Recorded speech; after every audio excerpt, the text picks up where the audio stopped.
दिल्ली के India international centre में वरिष्ठ पत्रकार और एएनआई के संस्थापक और चेयरमैन प्रेम प्रकाश की पुस्तक हिस्ट्री दैट इंडिया इग्नोर्ड का विमोचन हुआ। प्रभा खेतान फाउंडेशन के इस विमोचन समारोह में केंद्रीय मंत्री डॉक्टर जितेंद्र सिंह मुख्य अतिथि के रूप में शामिल हुए।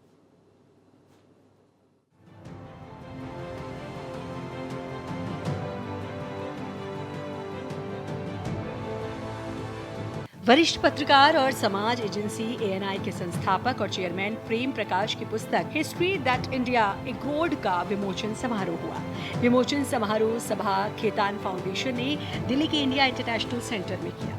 इसमें केंद्रीय मंत्री डॉक्टर जितेंद्र सिंह मुख्य अतिथि के रूप में शामिल हुए।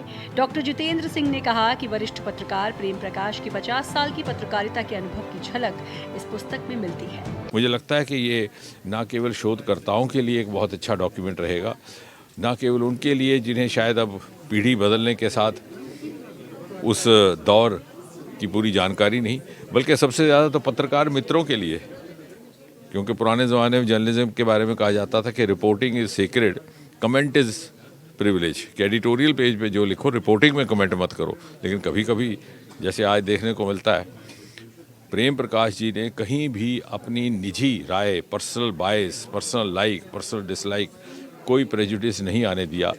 विमोचन समारोह में कई जाने माने लोग शामिल हुए। वक्ताओं ने कहा कि इस पुस्तक में ऐसे कई तथ्य सामने लाए गए हैं जिनकी अब तक अनदेखी की जाती रही है।